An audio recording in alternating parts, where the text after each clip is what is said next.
She was being forced to marry a stranger to hide her pregnancy. And when the man at the altar turned around and whispered, "Do you remember me?" her whole world stopped because she knew that voice, that face, that August night she'd spent 8 weeks trying to forget. She had no idea he was an alpha. No idea his world ran secret and ancient beneath New York streets. And she had absolutely no idea that the baby she was carrying had just made her part of something that couldn't be undone. Welcome to Love Under the Full Moon. We are so glad you're here. Drop your name where you're watching from. The dress was the wrong shade of white.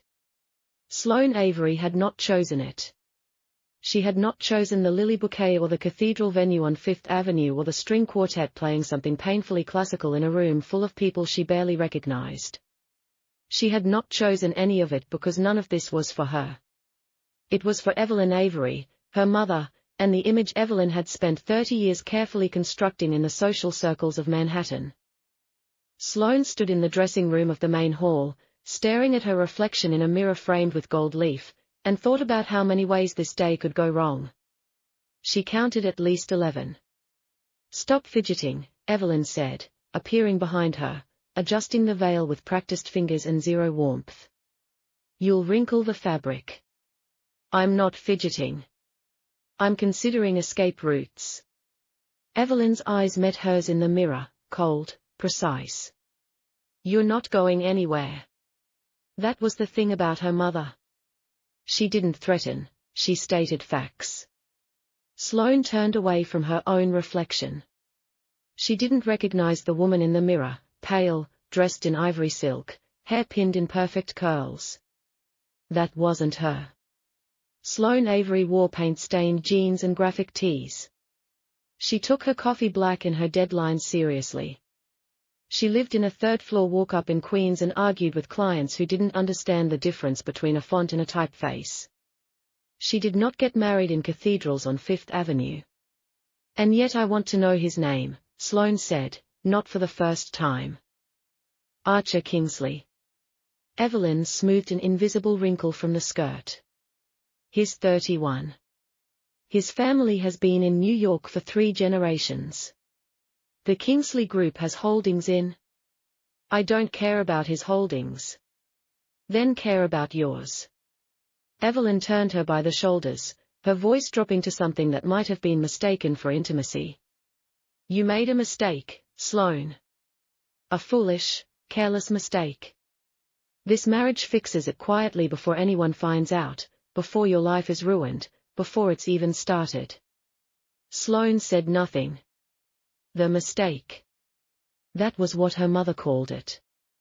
8 weeks ago, a terrible week at work, a client who'd taken her design and refused to pay, a broken air conditioner in August heat, and a friend who had dragged her to a bar in Midtown she'd never been to before. She had not planned to stay. She had not planned to meet anyone. She had absolutely not planned to sit at the far end of the bar talking to a stranger for 3 hours about everything and nothing. Architecture, the best cheap pizza in New York, what it felt like to look at a city skyline and feel both small and enormous at the same time. She had not planned the way the whiskey had loosened something in her chest, or the way he'd looked at her like she was saying something worth hearing, which was more than most people bothered to do. She remembered his hands, long fingers around a glass, the way he'd laughed, quiet and real, not performed, the way the evening had tilted sideways into something she hadn't named because naming things made them real. She didn't remember his name. She was almost certain she had told him hers. She had left before morning, slipping out while the city was still grey and half asleep, telling herself it was better that way, cleaner. No awkward goodbyes, no phone numbers exchanged. Just one night that had happened and would stay where it belonged, in the past, in a bar in Midtown, in a version of herself that she was already leaving behind. Except 6 weeks later, 2 pink lines on a test she'd taken alone in her bathroom, sitting on the edge of the tub, not breathing. For days after that, Evelyn, somehow already knowing, was standing in Sloane's apartment with a solution already prepared. A name, a family, a wedding, quick and clean before the gossip could start. "He won't even know," Evelyn had said. "Men like that don't look closely enough." Sloane had said no. Then Sloane had said no again. Then Evelyn had made 3 phone calls, cancelled 2 of Sloane's client contracts, and reminded her that the apartment she lived in was technically still in the family's name. And now Sloane was here in the wrong shade of white, holding flowers she hadn't chosen, about to marry a man whose face she had not yet seen. "It's time," the wedding coordinator said, appearing in the doorway with a headset and the energy of someone managing a military operation. Evelyn straightened Sloane's veil one final time. "Smile," she said, "and mean it." Sloane walked out of the dressing room, down the side corridor, and paused at the entrance to the main hall. The doors were closed. The music had shifted, something slower now. The signal. She thought about the bar, the stranger, the way he'd said just before she left that he hoped whatever came next was good to her. She took a breath. The doors opened, and the cathedral stretched before her, stone and light, and 300 people she didn't know, all rising to their feet. Sloane walked. She kept her eyes forward. She counted her steps because it was something to do. She reminded herself that she was strong and sarcastic and had survived worse than this. She reached the altar. The man standing at the end of it had his back to her, tall, dark jacket, broad shoulders. Something about the line of them struck her as familiar in a way she couldn't place, like a word on the tip of her tongue. The officiant gestured. The man turned, and Sloane Avery's heart stopped completely. She knew that face. She knew the line of that jaw, the dark hair, the particular way those grey eyes focused on something or someone with total undivided attention. She knew him from a bar in Midtown, from 3 hours of conversation and whiskey, from a morning she'd spent 8 weeks trying not to think about. He looked at her, and then slowly, with something in his expression that she could not read, he leaned forward close enough that only she could hear and said for quiet words, "Do you remember me?" The question hung between them like smoke. The officiant was speaking, and the music had faded. 300 people were watching with the polite, expectant faces of people who had no idea that the world had just rearranged itself completely. Sloane stared at him, and he stared back. His eyes were the same grey she remembered, the color of the sky before rain, steady and still in a way that made her feel like the ground was moving under her feet instead of standing perfectly solid beneath her heels. He hadn't changed. 8 weeks, and he looked exactly the same as he had in that bar, except now he was wearing a suit that probably cost more than her monthly rent. There was a cathedral full of witnesses between them and any chance of pretending this wasn't happening. "The ring," someone whispered. Sloane realized she hadn't moved. The officiant cleared his throat gently. If the bride would take her place. Sloane took her place, she didn't know what else to do. Her body moved on autopilot, steps, position, facing forward, while her brain ran in 12 directions simultaneously, none of them useful. She found one coherent thought and held onto it. Do not make a scene. Not here. Not in front of Evelyn, who was seated in the front row looking like a woman who had just won a chess match she'd been playing for months. The ceremony began. Sloane kept her eyes straight ahead on the officiant, on the stone arch behind him, on anything except the man standing 2 feet to her left. He had apparently also been forced into this cathedral without knowing who was waiting at the other end of the aisle. She risked a glance. He was watching her. Not the officiant, not the congregation, her, with an expression she couldn't fully decode. Surprise, yes, but something else underneath it. Something that looked almost like recognition, deeper than just memory, like finding something he hadn't realized he'd been looking for. It made her deeply uncomfortable, mostly because she recognized it in herself. She looked away. The officiant spoke about commitment and partnership and the foundation of a shared life. Sloane listened to the words without absorbing them. She was busy cataloging everything she knew about this man, which was simultaneously a lot and almost nothing. She knew he was funny, genuinely funny, not the kind that performed for an audience. She knew he listened. She knew he'd ordered his whiskey neat and hadn't tried to change her order when she'd asked for hers on the rocks. She knew he'd argued passionately about the architectural failure of a building on 57th Street and then laughed at himself for caring so much.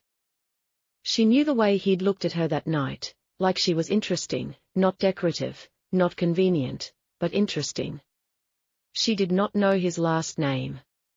She had not known, apparently, that his last name was Kingsley, that he ran a company, or that somewhere in the gap between that bar and this altar, their mothers had apparently conspired to make this exact moment happen. Actually, she corrected herself, her mother had conspired, she had no information about his. Do you, Archer Thomas Kingsley, take Sloane as your lawfully wedded wife? A beat.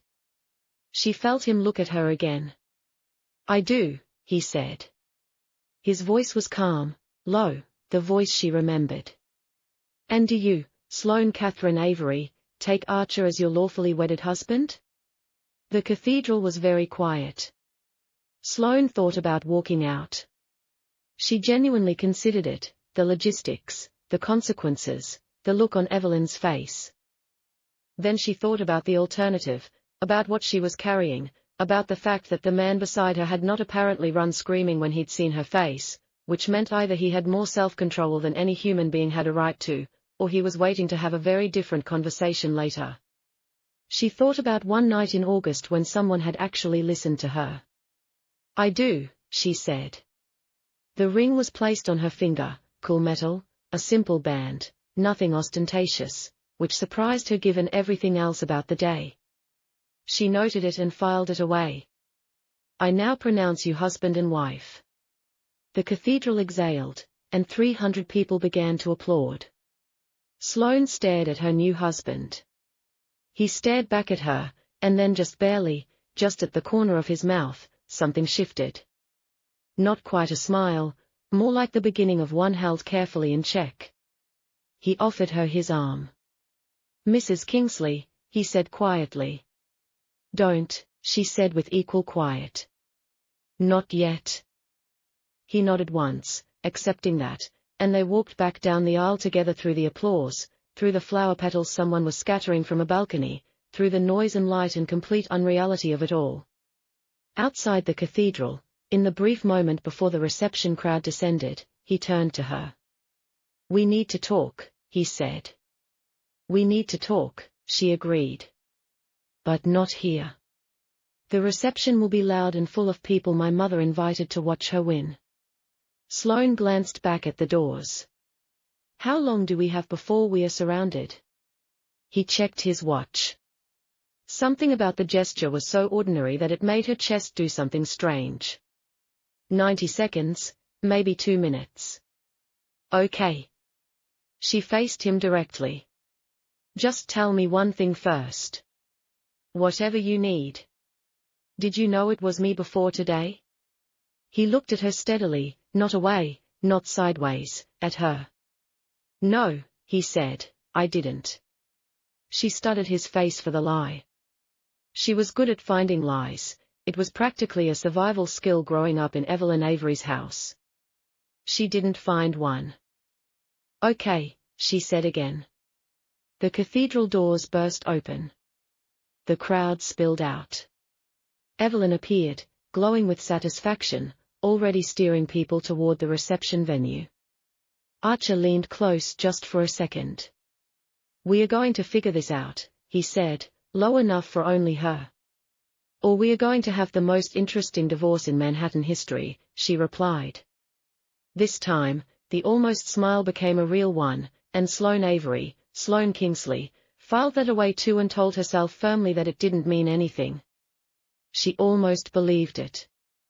The reception was exactly as terrible as Sloane had predicted. The venue was a penthouse ballroom in Midtown, all glass walls and city views and tables drowning in white floral arrangements that cost more than Sloane made in a month. A jazz quartet played in one corner. Wait staff moved through the room with champagne glasses and small plates of food so architectural it barely counted as eating. Sloane accepted a glass of sparkling water, she'd given up champagne 8 weeks ago without explanation, and positioned herself near a window with a direct sightline to both exits. She had been doing this since she was 12, Evelyn's events were endurance sports. You're calculating escape vectors. Archer appeared at her side, quiet and unhurried, 2 glasses of water in hand. He set one on the windowsill beside hers and looked out at the city. I had you at 2 exits, he said. Service stairs behind the kitchen if the elevators get blocked. She turned to look at him. I do the same thing, he said simply. They stood in silence for a moment, which should have been uncomfortable and somehow wasn't. Below them, Manhattan glittered in the late afternoon light, the relentless, indifferent geometry of it, towers and bridges, and the dark line of the river.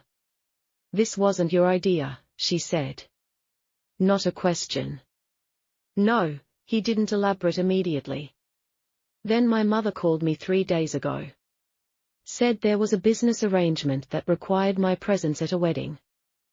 Gave me a name, a time, an address. Said the families had been in conversation for weeks. She didn't tell you who? She mentioned your family's name. She didn't tell me? He paused. Something moved through his expression, careful and controlled. She didn't tell me it was you. You didn't think to ask for a photo, a description, anything? I trusted her. A beat. That was clearly a mistake.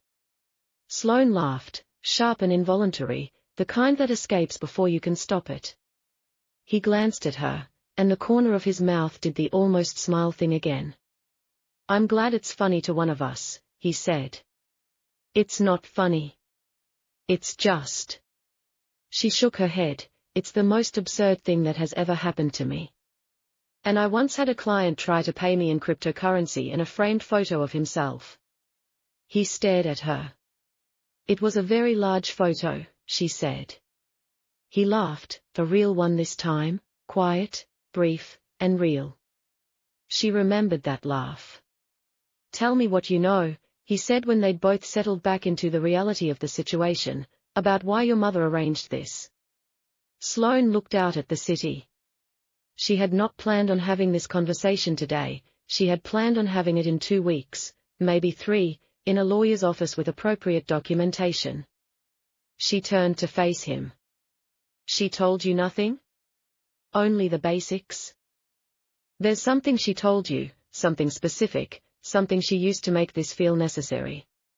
She watched his face. Tell me. He was quiet for a moment, the kind of quiet that meant he was deciding something. Then he set his glass down and looked at her directly. She said you were pregnant. The room didn't stop. The jazz quartet kept playing, the waitstaff kept moving, and 300 people kept laughing and eating and celebrating a marriage they understood even less than the people in it. Sloane felt the air go out of her lungs. She told you. She said, this morning, 2 hours before the ceremony, she called me and told me there was something I needed to know before I made any decisions. His voice was careful, measured. She said you were 8 weeks along and that the circumstances were complicated. She had no right. Sloane's voice came out low and precise.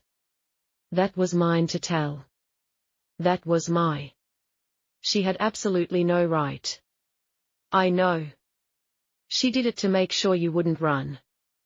She did it to trap you into staying because she knew if you found out later you'd. Sloane stopped.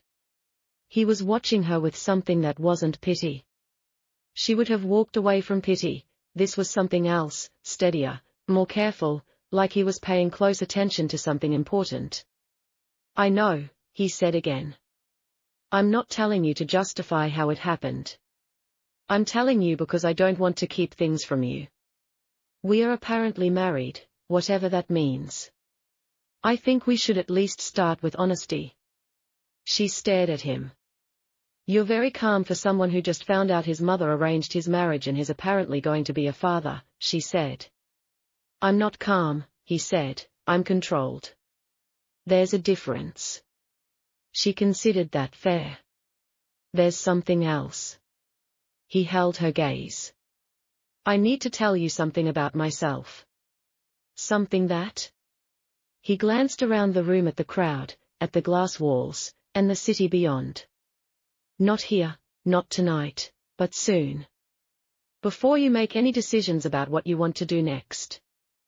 Sloane looked at him for a long moment, the stranger from the bar, her husband apparently by every legal definition, the father of something the size of a walnut that was currently making her unable to eat anything with an interesting smell.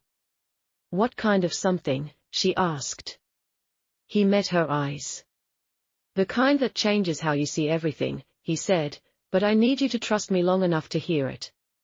She had trusted him once before in a bar in Midtown for 3 hours and then she had left before it could become something she'd have to think about.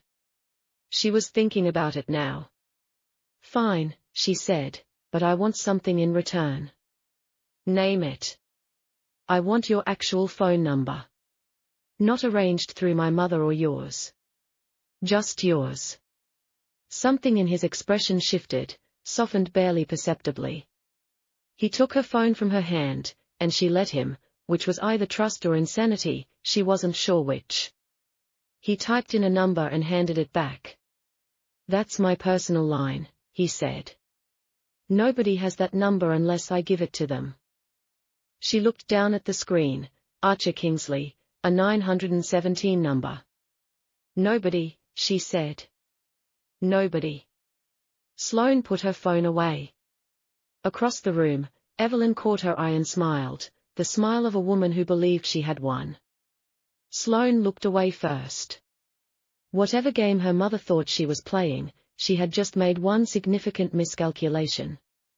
She had handed 2 people with good instincts and no interest in being managed to each other, locked them in a legal agreement, and assumed neither of them would figure out a better play.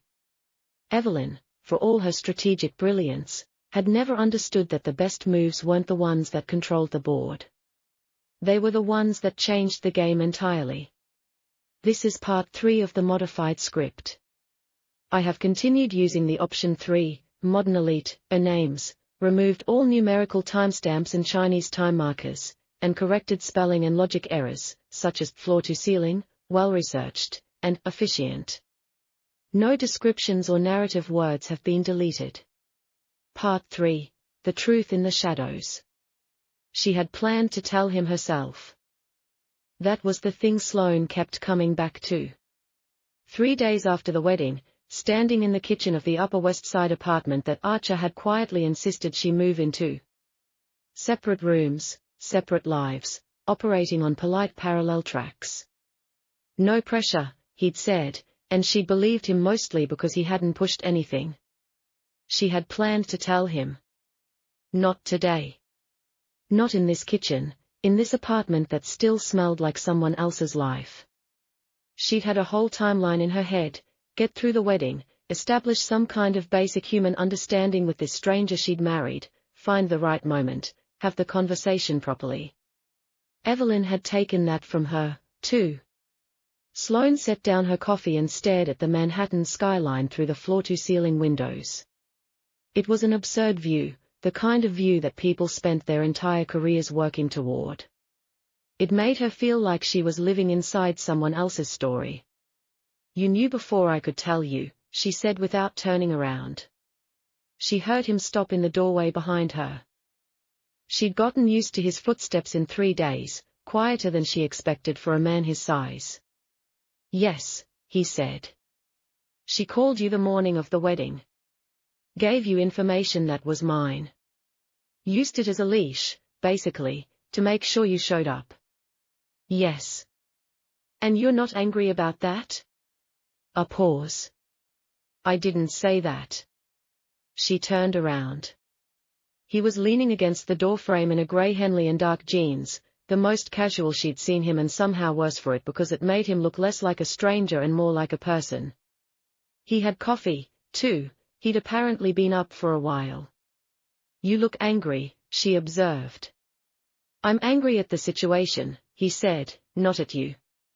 You have a very consistent way of being precise about that. I try. He straightened, crossed to the other side of the kitchen island, maintaining the comfortable distance they'd established without ever discussing it. How are you feeling physically? I mean. She blinked.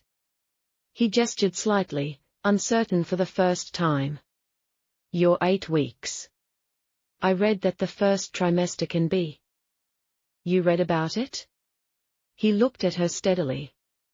Of course I did. Sloane stared at him. Something moved in her chest that she immediately identified as dangerous and filed away under things not to think about. The mornings are bad, she said after a moment. The smells are worse. I can't drink coffee, which is actively ruining my personality. The coffee you're holding is decaf. Don't say anything.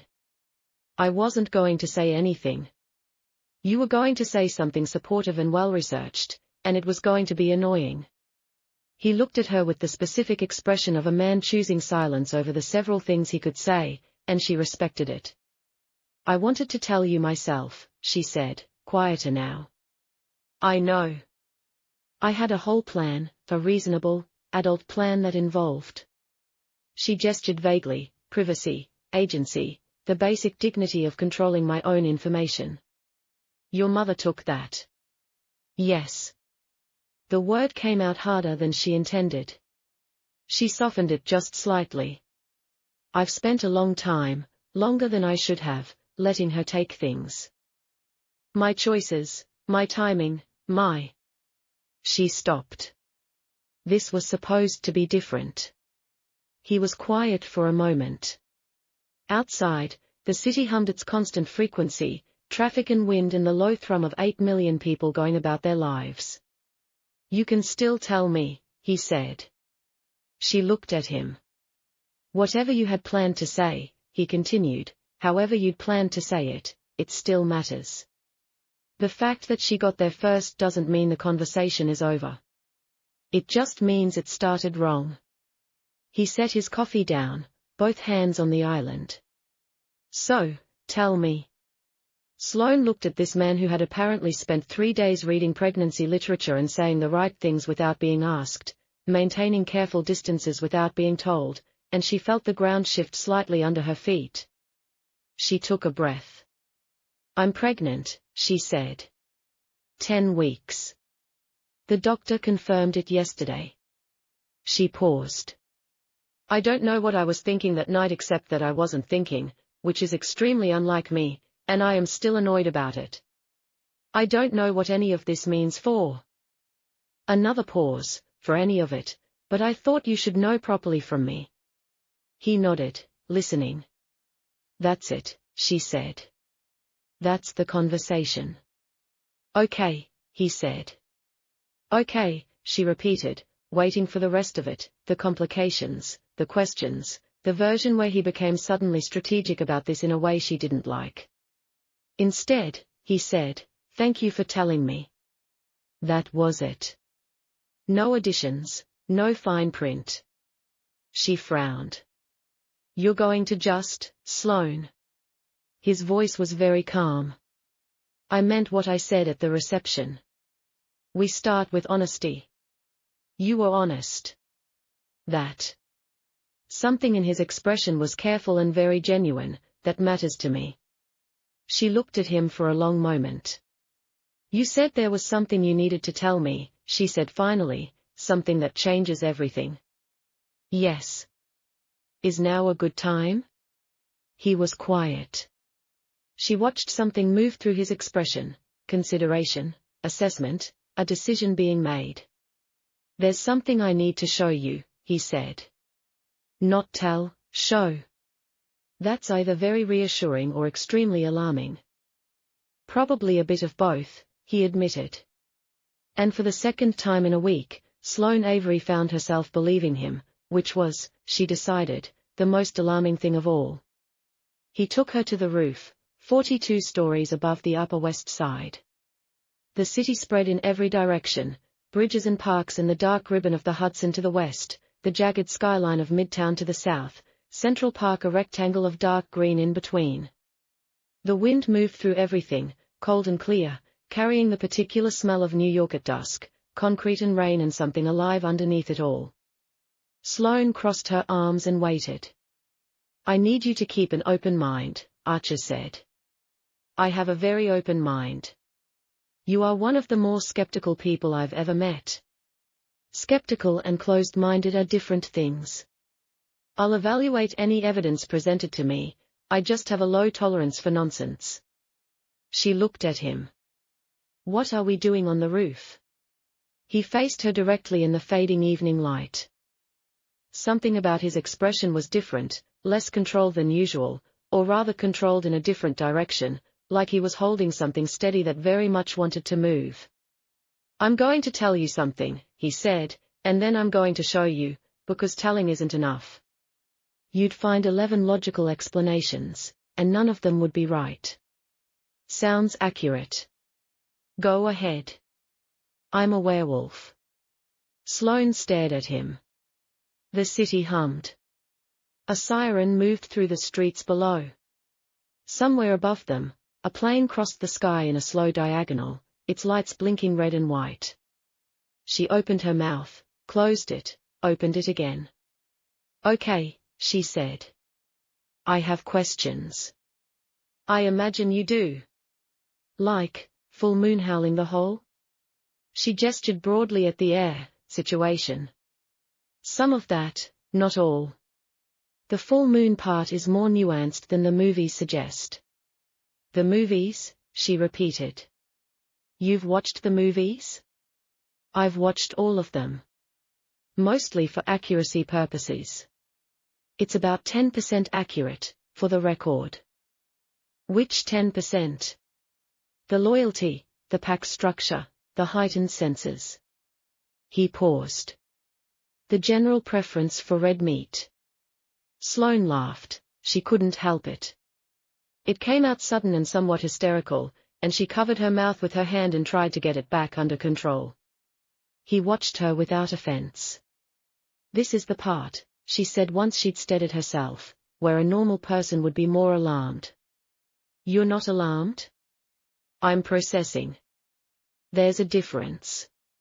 She uncrossed her arms. Prove it. That's why we are on the roof. Right. Okay. She stepped back, giving him space. Prove it. What happened next was something Sloane would spend a long time afterward trying to find adequate language for and never quite manage. It wasn't violent. It wasn't monstrous. It wasn't anything like the movies, which she noted to herself appeared to be about 90% inaccurate. There was a moment of stillness, and then something shifted in the space around Archer, like the air itself was making room. And then he was different, larger, broader. The lines of him transformed into something that was both him and beyond him. Silver grey fur catching the last of the light. Eyes the same particular shade of grey they'd always been, but luminous now, alert. He sat patient, watching her. She stood very still. Okay, she said finally into the enormous quiet. Okay, so that's. She exhaled, that's real. He shifted back. It took seconds. He straightened, and he was Archer again, slightly rumpled, watching her carefully. You didn't run, he said. I'm on a roof. There's nowhere to run. She paused. Also, you're the same color as you are as a person, which is somehow the most disorienting detail. Silver gray tends to run in my family. She turned and looked out at the city for a moment. 42 stories below, 8 million people lived their ordinary lives with no idea that in a penthouse above Central Park, a graphic designer from Queens was recalibrating her entire understanding of reality. She turned back. How many? She asked. How many what? Werewolves in New York. Something moved across his face, surprise and something almost like relief. She was asking the right question, he'd been prepared for different ones. More than you'd think, he said. The pack here is significant. The city works well for us, crowds, movement, anonymity. Nobody looks closely enough to notice. The Kingsley Group is real. It's also the pack's infrastructure, legitimate business, but it functions as the hub, housing, employment, security for pack members. She nodded slowly, assembling pieces. And your family has always run it? For 4 generations. Which makes you what? The alpha? Yes. She looked at him steadily. And the baby? He met her eyes. Yes, that's what I needed you to understand. Whatever the child inherits, it comes through both of us. It may be part wolf, she said. Yes. Sloane was quiet for a long moment. The wind moved through the rooftop. Below them, the park was going dark, the city brightening in its place, all those lit windows and moving lights, all those people living their particular lives. She thought about her apartment in Queens, her clients, her paint-stained jeans, and her deadlines, and the careful, chosen smallness of the life she'd built. And then she thought about the bar, about a conversation that had felt even then like something outside ordinary time, about a man who had listened. So, when you said you needed to tell me something that changes everything, she said. Yes. You meant everything? Yes. She leaned against the railing and looked at the skyline. Okay, she said. Start from the beginning. Tell me everything. He blinked. That's your response? You told me the truth. You could have hidden it, you didn't. She looked at him. Start talking, Archer. I want to know what I married. And somewhere in the city below, the first full moon of autumn was just beginning to rise. She asked questions for 3 hours. Archer had apparently prepared for exactly this. He had decaf coffee already made, which she noticed and did not comment on, and answers that were precise without being rehearsed. It was the difference between someone who had practiced a speech and someone who actually knew what they were talking about. She asked about biology, about the shift, what it felt like, and whether it hurt. She asked about how many people knew, about how the pack worked, its structure, its rules, and its edges. He answered everything, and when he didn't know something, he said so. By the time she ran out of immediate questions, it was past 11, and she was sitting cross-legged on the living room floor. She had stopped feeling formal about the apartment around question 40. With a notepad she had produced from somewhere, she had 3 pages of notes in the particular feeling she got when a project was starting to make sense. The baby, she said. Tell me what you know. Actually, no, not what you assume. He sat on the floor too, his back against the couch with the ease of someone who didn't worry about dignity. Historically, children born from a human and a werewolf parent can go either way, he explained. Some shift, some don't. It's not predictable. The wolf element, if it's there, usually shows itself in the first year. Small things like heightened senses before the usual developmental stages, responding to pack members in ways that normal infants don't. The first shift, if it happens, is usually much later, adolescence. She wrote something down while he watched her without rushing her. Is it dangerous? She asked. If the child shifts, no more than any other aspect of being what we are. We have people, pack doctors, specialists in adolescent wolves. It would be monitored and supported. The child wouldn't go through it alone. She looked up from her notes. Would I be involved in that? The question was more complicated than it sounded, and he understood that. His expression was careful. That's your choice, he said. Whatever the situation is between us, whatever we figure out, you're the child's mother. You're involved as much as you want to be. She held his gaze for a moment, then looked back at her notes. I want to meet them, she said. The pack. He was quiet. That's not a small thing, bringing you in, introducing you formally. I know. I'm not saying tomorrow. She paused. How do they know about me? Do they? They know I married. The news moved through the pack within an hour of the ceremony. It usually does. And what do they think? Different things, he answered honestly. Some are cautious, some are curious. A pack takes its signals from its alpha. How I treat this situation will tell them what to think about it. And how are you treating this situation? He looked at her directly. Seriously, honestly, with respect for you. The same way I've treated every situation. She put her pen down. Your mother, she said. Tell me about your mother. Something shifted in his face, the first sign of actual complicated feeling she'd seen in 6 days. Margaret Avery Kingsley. She's been running the pack's administrative side for 20 years since my father died. She's. He chose his words carefully.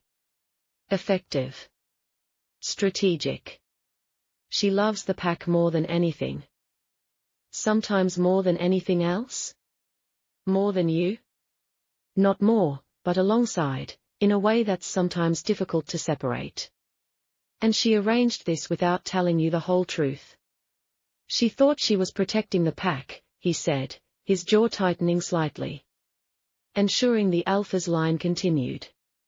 She's been worried about the pack's position, its strength. She saw an opportunity. She saw a pregnant woman from a good family and moved a chess piece. Yes. Sloane was quiet for a moment. Are you angry at her? Yes, he replied, simple and unambiguous. It was wrong. She overstepped. We'll have that conversation, we've already started it. He looked at her. She's not going to be a problem for you, Sloane. I want to be clear about that. You can't promise that. You don't know how I might. I can promise that whatever happens, you won't face her alone, he said without theater, just as a fact. That's not conditional. She looked at him for a long moment in the quiet apartment. I want to sleep on everything, she said finally. The pack, the meeting, all of it. Can this wait until tomorrow? Of course. She gathered her notepad and stood up. He stood too, and they faced each other across the living room, maintaining the careful, respectful distance they'd held all week. Archer. Yes. Thank you for telling me the truth. Something moved through his expression, something warmer than his usual careful steadiness. Thank you for asking the right questions, he said. She went to her room and lay in the dark for a long time, not sleeping. She thought about the roof, the city, and the grey wolf sitting patient and still in the evening light. She thought about a pack of people living in parallel to ordinary New York, hidden in plain sight. She thought about what she was carrying, half her stubbornness, possibly, and half something ancient and extraordinary. She thought about Archer Kingsley, who read pregnancy books unprompted, sat on the floor when she did, and answered every question without making her feel foolish. And then she thought, there's something his mother doesn't know yet. Evelyn had handed her daughter to an alliance, a transaction, a piece to be moved. She had no idea who Sloane Avery actually was. By the time Sloane fell asleep, she had the beginning of a plan. What she didn't know was that 30 feet down the hallway, the alpha of the most powerful werewolf pack in New York was sitting awake in the dark, feeling something he hadn't felt since he was old enough to understand what the mate bond meant. The pull of it was quiet and enormous, like the city below them, constant, inevitable, and just beginning. Margaret Kingsley arrived on a Tuesday. She did not call ahead. She used her key to Archer's apartment, which was apparently something that had continued to exist through force of maternal habit. She appeared in the kitchen at 9 in the morning like a weather event that hadn't been on the forecast. She was a handsome woman, Sloane gave her that, silver-streaked hair swept back with authority, a jacket that cost $1,000 and pretended not to, and eyes the same gray as her son's, but colder at the resting position. She moved through the apartment like someone taking inventory of what had changed. Sloane was at the kitchen island with her decaf and her laptop in jeans and her favorite paint-stained university sweater, 3 pages into fixing a logo that a client had managed to make worse with their feedback. She closed the laptop. Margaret looked at her, and Sloane looked back. You're Sloane, Margaret said. And you're Margaret. Sloane did not stand up. Can I get you something? There's coffee. I'm not allowed to have any, so I'll enjoy it vicariously. Margaret moved into the kitchen with the precision of someone rearranging space to confirm who it belonged to. She poured herself coffee and turned around.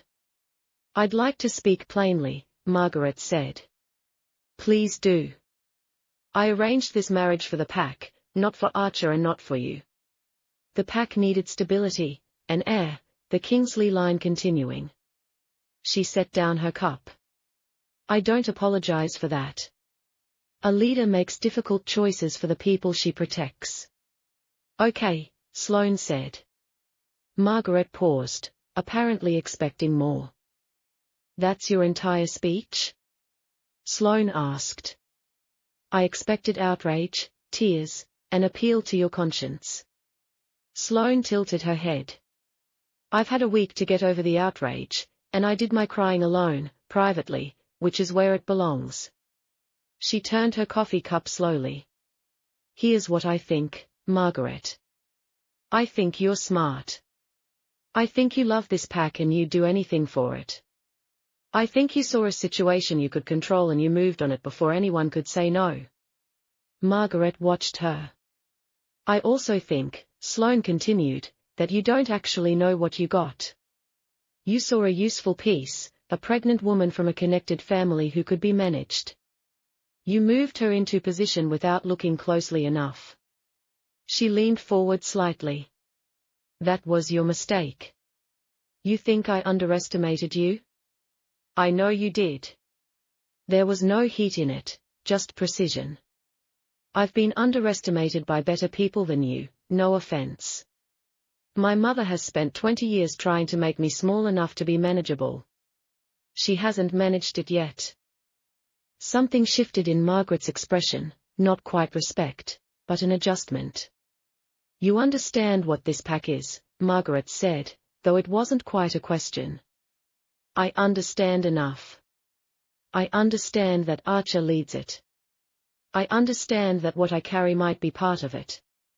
I understand that there are people here whose lives depend on stability and good leadership. She met Margaret's eyes. I'm not your enemy, Margaret. I'm not a piece to be moved, either.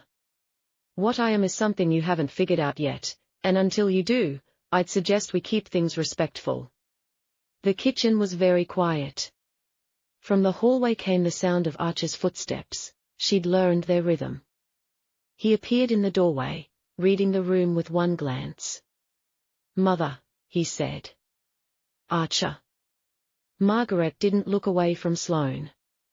Your wife is direct. Yes, he said, she is. She told me I underestimated her. You did. He crossed to stand beside Sloane, not in front of her. The distinction was not lost on anyone. You underestimated both of us. Margaret was quiet for a moment, then slowly she turned to face her son. The pack is asking questions, she said. About her, about what she is to you. She's my wife, Archer said. The mother of my child. Whatever the pack needs to know, that's the beginning of it. They'll want to meet her. They will, on our timeline, not yours. Margaret looked between them, her son, steady and immovable, and this woman in a paint-stained sweater who had looked her in the eye without a single moment of intimidation. She's not what I expected, Margaret said finally. No, he agreed, she rarely is. Margaret set down her coffee with an expression that was not warmth, but something more complicated than hostility. The pack gathers Thursday evenings, she said. If you want to understand what you've become part of, that's when you'd see it. She left. The apartment was quiet. Sloane picked up her coffee and took a sip. Archer leaned against the island across from her, watching. You didn't warn me she was coming, Sloane said. I didn't know she was coming. Your mother has a key to your apartment. Had, he said. I changed the locks 20 minutes ago remotely. He held up his phone. Sloane looked at him. She needed to know, he said simply, that things are different now. She felt that dangerous thing again, the one she kept filing away. She took another sip of decaf and pretended it was enough of a shield. Thursday, she said. Tell me what to expect. Honesty, he said, and people who can tell immediately whether you mean what you say. She nodded, she could do that. What she didn't realize yet, what the pack would understand the moment she walked through the door, was that the alpha had chosen, with or without ceremony, with or without intention. The mate bond recognized what the mind was still catching up to, and on Thursday, the pack would see it too. She woke at 3:14 in the morning with the specific and irrational certainty that she needed crackers. This was not unusual anymore. The first trimester, she was learning, operated on its own logic, hunger that arrived sideways at angles in the middle of the night, announcing itself as non-negotiable. Sloane got up. She moved through the dark apartment without turning on the main lights, navigating by the ambient glow of the city pouring through the floor-to-ceiling windows. Manhattan at 3 a.m. was still lit, quieter, but never dark. She found this reassuring in a way she hadn't expected when she moved in. She was halfway through her second cracker when she heard the refrigerator open behind her. She didn't startle, she'd stopped startling at his quiet movements around day 4. Sorry, Archer said, I didn't realize you were up. I'm always up at some point. The baby has opinions about the hours. He had a glass of water. He leaned against the counter on his side of the kitchen and looked out at the city. He was in a dark t-shirt and sweatpants, hair slightly uneven from sleep. She added this to the mental file of details that were becoming normal, the way he looked at 3 o'clock in the morning, the specific quiet of him, the way the city light caught the gray of his eyes. Can't sleep? She asked. I sleep lightly. Always have. He turned the water glass slowly. Occupational habit. Being an alpha. Always aware of the pack. Even when I'm not consciously attending to it, there's, he paused, choosing words, an awareness like a background frequency. Like a radio you can't fully turn off? Exactly like that. He looked at her. I've never heard someone describe it so accurately. I grew up in Evelyn Avery's house. I learned very early to keep background frequencies running. She ate another cracker. You're always watching for trouble. Always watching for people who need something. Trouble is one category. He was quiet for a moment. The pack here, they are not just hierarchy. There are families, children. People who came to New York without much and built something here because the pack provided stability. That's what it's supposed to be. Protection, not power. You sound like you've had to explain that to people. Many times. There are older pack members who remember a different model, harder, more territorial. He set down his glass. My father led differently than I do. He was a good alpha in the ways that mattered, loyal, protective. But his approach to strength was. A pause, louder. And yours isn't? I find that people don't actually need to be afraid of you to follow you. They need to trust you. Sloane looked at him for a long moment. You believe that, she said. That's not a philosophy. You actually live it. I try to. He looked out at the city. I don't always succeed. I've made decisions that were wrong. I've been too controlled when I should have let people see what I was feeling. I've held the pack together sometimes at the cost of, he stopped. At the cost of what? He was quiet. You don't have to answer, she said. No, he turned the glass again. At the cost of being known personally. It's easier to lead well when people see the role clearly, harder when they see the person. She understood that. She understood it in a way that went straight through the sarcasm and the armor and the 11 exit routes she kept mapped at every event. I'm good at my job, she said. I'm a genuinely good designer and I'm very funny, which not everyone appreciates, but the people who do are the right people. She paused. And I grew up being told I was a problem, too loud, too much, too inconvenient. And I figured out that if I was useful enough, strategic enough, if I never needed anything out loud, nobody could use what you needed against you, he said. She looked at him. Yes, she said. They stood in the kitchen in the 3 a.m. quiet. The city moved below them, steady and indifferent and somehow comforting in its constancy. My mother did that, he said. Not intentionally, but she needed me to be alpha. Always, from very young.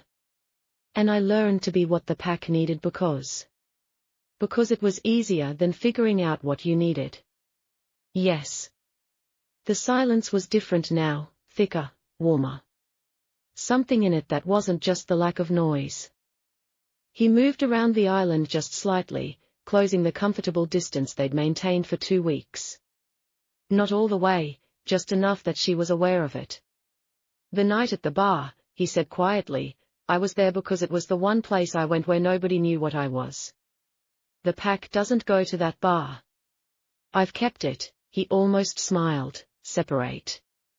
One evening a month where I'm not the alpha, just a person. And then I sat down next to you. You didn't sit next to me. You took the stool 2 down and argued with yourself about whether to order the expensive whiskey for 12 minutes before deciding you deserved it. She stared at him. You were watching me for 12 minutes before we spoke? You were interesting, he said simply. She felt warmth move through her that she refused to name. He was close enough now that she could see the details of his face clearly, the slight shadow of stubble, the line of exhaustion around his eyes that was structural, permanent, the kind you carried. Archer, she said. Yes. Stop being, she paused, stop being so. I'm not doing anything. You're doing something, she said, the thing where you're honest and present and you listen and he leaned forward, not all the way, the same careful distance, but halved, his eyes on hers, a question without words. She didn't move back. She also didn't move forward. They stayed there in the particular breathless stillness of a moment that could go one way or the other while the city hummed 42 floors below. And the baby that had started all of this made its small, insistent presence known, and Sloane's phone, sitting on the counter, lit up with a text from Evelyn. 11 words. She saw it from the corner of her eye and felt the warmth drain out of the room like water. She stepped back. The moment passed. I should sleep, she said. The crackers worked. Usually they work. Good, he said. His voice was careful again. Sleep well. She went back to her room. She lay in the dark and stared at the ceiling and did not read the text from her mother for a very long time. Whatever that had almost been, she needed to figure out what she was standing on before she took another step. The problem was the ground kept feeling more solid every day, and that was the part that scared her most. The text had been a summons. Sloane had known it before she opened it. She'd known from the number, from the time it was sent. Her mother did not text at 3 a.m. out of warmth. She'd waited until morning to read it, which was one of the few defenses she had left. Lunch today, the club, noon. Don't be late. She went. She went because Evelyn always collected on her silences, and a refusal now would become a weapon later. She went because she was still gathering information, and information required proximity. She went because there was something she needed to understand about the full dimensions of the arrangement her mother had made, and she wasn't going to find it from 42 floors above the west side. The club was exactly what it sounded like, old wooden heavy curtains, and the particular smell of money that had been in the same rooms for decades. Evelyn was already seated, back straight, menu set aside, looking like a woman who had never been inconvenienced by anything. You look better than I expected, Evelyn said when Sloane sat down. I look exactly as I always do. You look settled. Sloane picked up the menu. I'm not going to talk about my marriage to you. I'm going to have lunch. I wanted to see how you were. You wanted to check your investment. Evelyn's expression didn't change. I wanted to make sure the situation was stable. The situation? Sloane set down the menu. You mean the arrangement you made? The one where you took my medical information and used it as a bargaining chip without my consent? I secured your future, Sloane, and the child's. Stop. The word came out quietly, but with enough precision that Evelyn actually stopped. I want you to listen to me very carefully because I'm going to say this once, and I mean all of it. She leaned forward slightly. What you did was a violation, not a strategy. Not a difficult choice, a violation of my privacy, my autonomy, and whatever is left between us that resembles a mother and daughter. You were in an impossible situation. I was in a situation I could have handled on my own timeline with my own choices. Her voice stayed level. I know you don't believe that. I know you have never believed I can handle anything without your architecture around it, but here's what you got wrong, Mom. She used the word deliberately, like a punctuation mark. You moved me into a position thinking I was a piece, and you didn't account for the fact that I'm a person. Evelyn was silent. I want to know the full terms, Sloane said, of what you arranged with Margaret Kingsley. A pause. It's not. Tell me. The waiter arrived. They ordered mechanically. When he left, Evelyn set down her water glass with the careful precision of someone deciding how much to reveal. The Avery name carries social access. The Kingsley pack wanted connections in the arts community, in certain city institutions, in philanthropic circles where they'd been trying to gain ground. She kept her voice neutral. Margaret needed a human-facing alliance, someone whose family could move in spaces the pack couldn't access directly. I provided that, and in return, financial backing for the Avery Foundation, enough to keep it operational for the next 15 years. Sloane sat with that, the foundation, her grandmother's project, the arts organization that Evelyn had nearly run into the ground with bad management and worse decisions and refused to admit needed saving. The thing that Evelyn would do almost anything to protect because it was the one piece of her legacy she genuinely cared about. You sold me, Sloane said, for the foundation. I secured the foundation's future, which required giving me to a man neither of us knew under false pretenses without my consent. She felt the full weight of it now, not just hurt, but something quieter and more thorough, the knowledge of what she'd been worth precisely measured in her mother's accounting. How much does he know, Archer? Does he know about the financial arrangement? He knows there was a mutual benefit, but not the specifics. Evelyn said nothing. Sloane stood up. She put her napkin on the table. I'm going to tell him, she said, everything. The full terms. You should know that, Evelyn. And then I'm going to decide what to do next on my timeline without your input. She picked up her bag. I'm not going to pretend this didn't happen, but I'm also not going to destroy what's left of this. She paused. Whatever we are to each other, we'll figure out what that means later when I'm ready.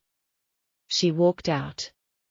She walked for blocks before she stopped, stood on a sidewalk in the middle of Manhattan, and let the full enormity of it land. Not the tears, she was done with those. She'd spent them in private already. Just the weight, the specific, exhausting weight of being someone's means to an end, dressed up as love. She called Archer. He answered on the second ring. Sloane, I need you to know something, she said, about the full arrangement our mothers made. Can I come home? A beat, small and significant. I'll be here, he said. She walked to the subway and rode uptown. She watched the city move outside the windows, ordinary people, ordinary lives, thousands of private stories running in parallel. And she thought about a pack that protected its own, and a man who sat on floors and answered questions honestly and changed his locks at 9 o'clock in the morning. She thought, I didn't choose this, any of it, and then, but I'm choosing what comes next. When she got home, Archer was in the kitchen. He'd made tea, actual tea, something herbal, the kind she'd mentioned once in passing that she could stomach in the mornings. She sat down. She told him everything. He listened without interrupting. When she finished, the apartment was quiet, and his expression was controlled in the way that meant something was moving underneath it. "I'm sorry," he said. "It's not yours to apologize for. I'm sorry it happened. I'm sorry you carried it to a restaurant alone." He pushed the tea toward her. "What do you need?" She wrapped her hands around the mug. "I need to know if you want to stay in this," she said, knowing the whole shape of it, what it was built on, whether you. She looked up. "I'm not going anywhere," he said. "Not because of the arrangement. Not because of the pack. Because of," he stopped. Something moved through his expression, careful and very real. "Because of you. The person in front of me. The one who takes notes on a legal pad and argues with terrible clients and asks the right questions and faces my mother without blinking." She stared at him. "I want you to stay," he said quietly, "but I need that to be your choice. Completely and entirely yours." The mate bond, she would understand later, had already answered. But it waited, patient as the moon, for her. She brought up the divorce on a Wednesday. She had been thinking about it for 2 days, carefully, honestly, the way she thought through everything. She sat across from him at the kitchen island with her decaf and her notepad, and she put it on the table plainly. She thought they should consider whether staying married was actually what either of them would choose, freed from circumstance. "You deserve to choose this," she said. "Actually choose it. Not because of the pack or the baby or your mother's deal or mine. And I deserve the same." Archer listened. He nodded. He said nothing for a long moment. And then something changed. She had seen him controlled, she had seen him careful, measured, precise. She had seen him angry in the quiet way, the way where the temperature of the room shifted slightly and his jaw set, and his eyes got a specific quality of gray that meant something was being held firmly in place. She had not yet seen him break through the control. He stood up.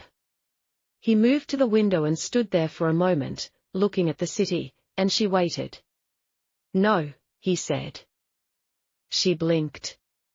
"Archer, no?" He turned around. "I understand the argument. It's a good argument. It's exactly the kind of thing I would say if our positions were reversed, and it's coming from the most honest place, and I know that." He crossed back to the island, stopped on her side of it for the first time, 2 feet away. "And no." She looked up at him. "You can't just say." He said, "You have spent 2 days building the most careful, logical, considerate case for walking away from something. And the entire time you've been building it, you've been doing it to protect me, not yourself." "Me?" His voice was low, exact. "You think you're a complication I got trapped with? You think the decent thing to do is give me an exit?" She opened her mouth. "You're wrong," he said. "You don't know, I know you." He held her gaze. "You came into my life in a bar in August and argued about pizza for 45 minutes, and you laughed at my terrible structural engineering joke, and you listened to me the way almost nobody actually listens. Like what I said mattered as a thing in itself and not as information to be used." He was very still. "And then you left, and I thought about you for 8 weeks. Every single day." She stared at him. "I didn't know your name," he said. "I looked. I went back to that bar twice. I told myself it was nothing, one evening, one conversation, one person who probably forgot me completely." Something crossed his face, more vulnerable than she'd seen him allow before. "I hadn't forgotten a thing. Archer. There's something in what we are," he said, quieter now, "that recognizes its match. The pack calls it the mate bond. It doesn't always happen. It's rare. He stopped. "I felt it the night I met you. I thought I was wrong. I thought it wasn't possible that fast, that's certain. I talked myself out of it for 8 weeks. She was very still. You're my match, he said. That's not the arrangement our mothers made. It's not the legal document. It's not the pack or the pregnancy or anything else. It's just you. The actual person. The one who takes up 3 pages of notes to understand a new situation and calls her mother's bluff from across a restaurant table and sits on the floor because I'm sitting on the floor. She could feel her heart doing something irregular. So, no, he said. You don't get to leave. Not like this. Not because you've decided I deserve better and assigned yourself the role of the gracious sacrifice. The smallest, most devastating almost smile appeared. You deserve better than that narrative, Sloane. She stood up.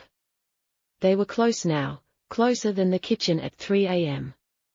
Close enough that she could see the pulse in his jaw, the exact shade of grey of his eyes in the afternoon light. This is the part, she said, where I say something sarcastic and deflect. I know, he said, I've been waiting for it. She breathed in, out. I thought about you, too, she said, every day. I told myself it was nothing. I was extremely convincing. He was very still. I'm not good at this, she said, gesturing between them, the trusting, the letting people in. I built my whole life around not needing anything loudly enough for someone to use it. I know you did. I do the same thing. She looked at him. This is terrifying. Yes, he said, completely honest, it is. But you're not backing away. No. And you want me to stay? I want you to choose to stay. There's a difference. She felt it again, that thing she'd been filing away for 3 weeks, the one she'd refused to name. She stopped filing it. She looked at it directly in the afternoon light, 42 floors above the city. It looked like, I trust you. It looked like, I don't want to leave either. She lifted her hand and put it flat against his chest, felt his heart beating faster than the controlled exterior suggested. He covered her hand with his, and then she felt it, small, unmistakable, for the very first time. She gasped. He went completely still. What? The baby, she whispered. She looked down. Her hand was still under his, pressed between them. The baby just moved. For a moment, neither of them breathed. Archer slowly, carefully moved their joined hands from his chest to her side. He kept his over hers. They stood there in the afternoon light while the city hummed and the world went about its ordinary business below them. A flutter, small and extraordinary. His expression, the controlled, careful alpha face, came undone entirely. She watched it happen. She watched Archer Kingsley, who led a pack of werewolves and ran a company and faced everything with measured composure, go completely unguarded. It was the most beautiful thing she'd ever seen. Hi, he said very quietly to the space below their hands, like a word he'd been saving. Sloane Avery, who didn't cry in front of people, who kept her feelings filed in separate rooms, who had built a life out of needing nothing loudly, felt her eyes fill anyway. She didn't file it away this time, she let it be exactly what it was. The challenge came on a Thursday night at a pack gathering she had not been warned would become something else entirely. The pack met in a building the Kingsley Group owned in the Meatpacking District, a converted warehouse, 3 floors.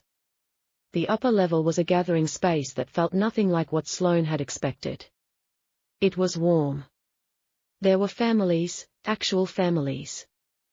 Children were running between tables, grandparents were in the corners, and teenagers were pretending not to be curious. Someone had brought food enough for a small city. The smell was something close to cedar and something she didn't have a word for yet, but was learning to associate with belonging.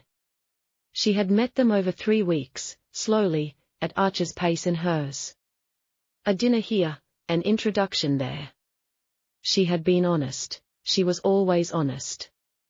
It was the only mode she reliably operated in. And the pack had watched her the way you watch something unfamiliar that might become trusted. She was 5 months along now, visibly.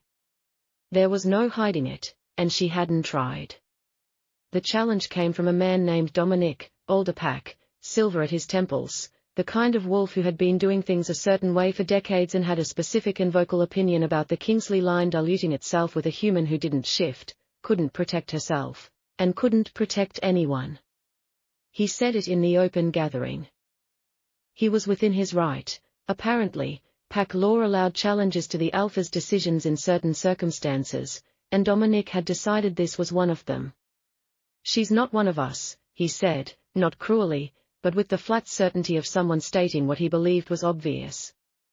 The Alpha's heir should be born of full wolf blood. This arrangement, whatever it is, weakens the pack's standing. The room had gone very quiet. Sloane felt 300 pairs of eyes. She felt Archer, one step to her right, go absolutely still in the way that meant the wolf was very present and very controlled. She put her hand on his arm just barely. He looked at her. She stepped forward. "Can I respond?" she asked of the room, not of Dominic specifically. "The floor is yours," Archer said. She faced Dominic. She looked at him directly, the way she'd learned mattered here. Not aggression, not submission, just presence. She was getting better at this, she had good teachers. "You're worried about the pack," she said. Dominic blinked. He'd expected something else. "Yes.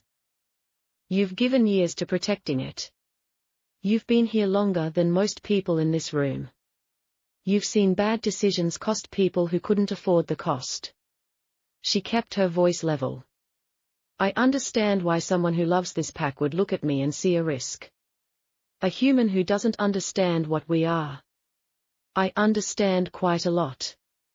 She said, "I've spent 5 months learning, not because I was told to, but because I wanted to understand what my child is going to grow up as part of." She looked at the room. "I'm not going to pretend I'm something I'm not. I don't shift. I'm not a wolf. I came into this through circumstances that none of us would have chosen." She paused, letting the room be quiet. "But I have spent my entire life being told I wasn't enough. Too human, too loud, too inconvenient, too much. And I'm standing here telling you that every time someone told me I was too small to matter, I got up anyway." Her voice was very steady. "I'm not asking you to trust me today. Trust is earned, and I know I haven't finished earning it. But I'm asking you to give me the same thing I'll give every person in this room, a fair accounting. Judge me by what I do, not by what I'm not." The room was very still. A small girl, maybe 7, the daughter of one of the pack families Sloane had met 2 weeks earlier, crossed the floor with the complete confidence of small children and took Sloane's hand. Sloane looked down. The girl looked up. The room breathed. "She smells like pack," the little girl announced with absolute authority. Laughter broke through the silence, warm, surprised, and genuine. Dominic's rigid expression shifted, not convinced, but moved. There was a difference, and Sloane knew it. She'd moved. Archer was at her side, not in front, beside. "Does anyone else have a challenge?" he asked. No one moved. Later, after the gathering, in the quiet of the drive home, the city was streaming past the windows. Archer was silent for a long moment. "You didn't need me," he said finally. "I didn't need you to fight for me," she said. "I needed you to let me fight." He looked at her. "That's the difference," she said, "and you knew it." He reached over and took her hand, just held it, simple and real. "The pack accepted you tonight," he said. "What the girl did, that's not sentiment. That's instinct. Pack instinct. They recognized you as..." He was quiet for a moment, then carefully, "as the Alpha's mate." She let that land, let it be real instead of filed. Is that what I am? She said. I think, he said, you've been exactly that since August. The rest of us have just been catching up. She looked out at the city, at the lights moving past. The marking, she said. She'd learned enough to know what it meant. That's what makes it permanent. What you told me about the bond. Yes. Is it something you want? He stopped at a red light. The city glowed around them. He turned to look at her fully. I want it more than anything I've ever wanted, he said, but only if you want it completely. Not because of the pack or the baby or anything except that you choose me. The light changed. The city moved. She held his hand and said nothing for 3 blocks. Then, ask me again at home. He did. She said yes. Maya Kingsley arrived in March. She arrived at 4:47 in the morning in a room that smelled like cedar and something warm and ancient, with a pack of people Sloane had come to call her own filling the hallway outside the door with a quiet that felt like prayer. Archer didn't leave, not once, not for a single minute. He held her hand and talked her through it, and at one point said something so specific and so honestly terrible. I have negotiated with 3 separate alpha factions, and I am significantly more afraid right now than I have ever been in my life. She laughed, which the nurses said was a good sign, and which Sloane knew was just him, exactly as he was. Maya came into the world at 4:47 a.m. and opened her eyes. They were grey, the particular shade of grey that Sloane now knew from the inside, the way you know a place you've lived in long enough. Hello, Archer said to his daughter, the same word he'd said to her 5 months before through Sloane's skin, like he'd been waiting to say it properly. Sloane watched him hold his daughter for the first time. This man, this alpha, this controlled and careful person who had crossed a room in a cathedral because something in him had recognized something in her, and felt the mate bond settle into its permanent shape, not a weight, but an anchor. The difference between those 2 things was everything. 1 year later. The bar was called Sullivan's, and it was exactly as she remembered it, the slightly sticky bar top, the good whiskey selection, the particular light that was just dim enough to feel honest. It was a Tuesday in August. The city outside was warm and full of itself, the way New York always was in summer.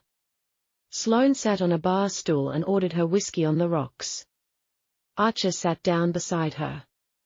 Maya was at home, she was with Margaret, which was something nobody could have predicted a year ago. But Margaret Kingsley, when confronted with her granddaughter's first knowing look at age for months, had quietly and completely reorganized her priorities. Maya had a way of doing that to people. She has your eyes, Sloane had told Margaret once. She has Archer's eyes, Margaret said. Same thing, Sloane said, and Margaret had been quiet for a moment before saying, almost to herself, yes, I suppose it is. The bar was quiet for a Tuesday. The same jazz played from somewhere in the back. Archer looked exactly as he had a year ago, same grey eyes, same dark hair, same quality of attention that made you feel like the room had narrowed to just this. He looked at her, and she looked at him. 1 year, she said. 1 year, he agreed. I want to say something, she said. You can say anything. She turned on her stool to face him. You were right about the mate bond, about all of it. And I want you to know that even if none of that existed, even if I was just a person who sat in this bar on a bad day in August, I would have found my way to you. She held his gaze. Not because of destiny, but because of who you are. He was very still. You listened, she said. You told me the truth. You gave me space and never made that feel like distance. You changed your locks, she almost smiled, you sat on the floor. I sit on the floor regularly, he said. I know. I love that about you. The word moved between them in the quiet of the bar. She'd said it before in the dark after the marking, in the particular honesty of 3 a.m., but she said it here deliberately in the place where it had all started, with the whiskey she now allowed herself occasionally and the jazz playing low. He reached into his jacket pocket. She watched him. He set something on the bar between them, small, a card, heavy cream paper with a crest she now knew well. On it, in his handwriting, were 3 words. She looked at him. "I left the first one on purpose," he said, "the morning after. I put it in your bag before you woke up. I didn't know your name. I didn't have your number. And I knew that I couldn't just let it end." Something in his expression was more open than she'd ever seen him in public. "I hoped you'd find a way to trace it. I checked that bar every Tuesday for 6 weeks." She stared at him. "You were hoping I'd come find you," she said. "I was desperately hoping you'd come find me," he said. "Yes." She looked at the card. "His loss, mine. You absolute disaster," she said. He smiled, the full one, not the almost smile. And she had not yet figured out how to be unmoved by that smile, and had genuinely stopped trying. "I love you," he said. "I have loved you from a bar stool in August. I will love you until there is no more city and no more moon and nothing left to anchor us to this particular version of existence." He said it the way he said everything that mattered, quiet, exact, with the full weight of someone who does not say things they don't mean. "I love you, Sloane." She picked up her whiskey. "I love you, too," she said. "I have loved you from the moment you laughed at my pizza argument and meant it." She clinked her glass to his. "Which makes us both disasters. But this seems accurate. We are going to be fine," she said. "We are going to be extraordinary," he said. Outside, the city hummed its permanent frequency. Above it, above the bridges and the parks and the towers of glass, the August moon was rising, full and unhurried, the same moon that had watched over Wolf and Human and Chosen family for as long as the pack had existed. It watched over Sullivan's Bar, where a woman with paint-stained instincts and a man with grey wolf eyes sat shoulder to shoulder over 2 glasses of whiskey and felt something that had no name except right. The bond between them was permanent, ancient, and chosen. And on the Upper West Side, 42 floors above a city that never looked closely enough to notice the extraordinary living inside it, a little girl with grey eyes slept through the night for the first time, dreaming in whatever language babies dream in. Half human, half wolf, all Kingsley, all theirs. The challenge came on a Thursday night at a pack gathering she had not been warned would become something else entirely. The pack met in a building the Kingsley Group owned in the meatpacking district, a converted warehouse, 3 floors. The upper level was a gathering space that felt nothing like what Sloane had expected. It was warm. There were families, actual families. Children were running between tables, grandparents were in the corners, and teenagers were pretending not to be curious. Someone had brought food enough for a small city. The smell was something close to cedar and something she didn't have a word for yet, but was learning to associate with belonging. She had met them over 3 weeks, slowly, at Archer's pace and hers. A dinner here, an introduction there. She had been honest, she was always honest. And the pack had watched her the way you watch something unfamiliar that might become trusted. She was 5 months along now, visibly. There was no hiding it, and she hadn't tried. The challenge came from a man named Dominic, older pack, silver at his temples, the kind of wolf who had been doing things a certain way for decades. He had a specific and vocal opinion about the Kingsley line diluting itself with a human who didn't shift, couldn't protect herself, and couldn't protect anyone. He said it in the open gathering. Apparently, pack law allowed challenges to the alpha's decisions in certain circumstances, and Dominic had decided this was one of them. "She's not one of us," he said, not cruelly, but with the flat certainty of someone stating what he believed was obvious. The alpha's heir should be born of full wolf blood. This arrangement, whatever it is, weakens the pack's standing. The room had gone very quiet. Sloane felt 300 pairs of eyes. She felt Archer, 1 step to her right, go absolutely still in the way that meant the wolf was very present and very controlled. She put her hand on his arm just barely, He looked at her. She stepped forward. Can I respond? She asked of the room, not of Dominic specifically. The floor is yours, Archer said. She faced Dominic. She looked at him directly, the way she'd learned mattered here, not aggression, not submission, just presence. You're worried about the pack, she said. Dominic blinked. He'd expected something else. You've given years to protecting it. You've seen bad decisions cost people who couldn't afford the cost. She kept her voice level. I understand why someone who loves this pack would look at me and see a risk. A human who doesn't understand what we are. I understand quite a lot. She said, I've spent 5 months learning, not because I was told to, but because I wanted to understand what my child is going to grow up as part of. I'm not going to pretend I'm something I'm not. I don't shift. I'm not a wolf. But I have spent my entire life being told I wasn't enough. Too human, too loud, too inconvenient, too much. And I'm standing here telling you that every time someone told me I was too small to matter, I got up anyway. Her voice was very steady. I'm not asking you to trust me today. Trust is earned. But I'm asking you to give me the same thing I'll give every person in this room, a fair accounting. Judge me by what I do, not by what I'm not. The room was very still.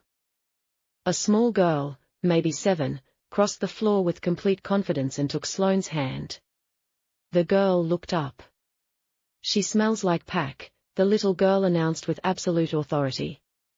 Laughter broke through the silence, warm, surprised, and genuine. Dominic's rigid expression shifted, not convinced, but moved. Archer was at her side, not in front, beside. Does anyone else have a challenge? He asked. No one moved. Later, in the quiet of the drive home, Archer was silent for a long moment. You didn't need me, he said finally. I didn't need you to fight for me, she said. I needed you to let me fight. He reached over and took her hand. The pack accepted you tonight, he said. They recognized you as... He was quiet for a moment, then carefully, as the alpha's mate. Is that what I am? She said. I think, he said, you've been exactly that since August. The rest of us have just been catching up. Maya Kingsley arrived in March.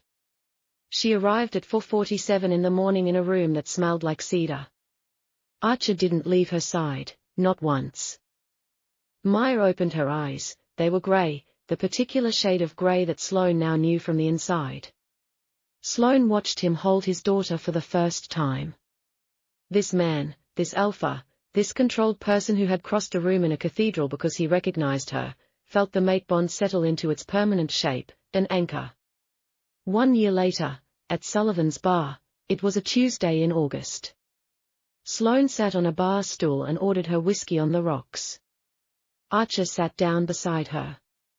Maya was at home with Margaret, who had quietly and completely reorganized her priorities for her granddaughter. 1 year, she said. 1 year, he agreed. I want to say something, she said. She turned on her stool to face him. You were right about the mate bond.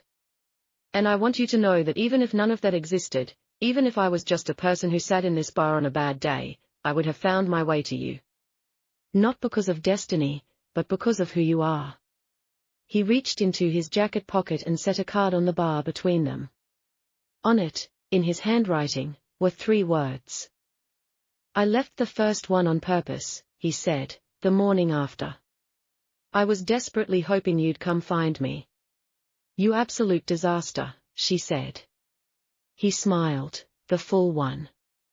I love you, he said. I will love you until there is no more city and no more moon and nothing left to anchor us. I love you, Sloane. She clinked her glass to his. We are going to be fine, she said. We are going to be extraordinary, he said. Outside, the August moon was rising, full and unhurried. It watched over Sullivan's bar, where a woman with paint-stained instincts and a man with grey wolf eyes sat shoulder to shoulder, feeling something that had no name except right. The bond between them was permanent, ancient, and chosen. And on the Upper West Side, a little girl with grey eyes slept through the night, dreaming in the language of a family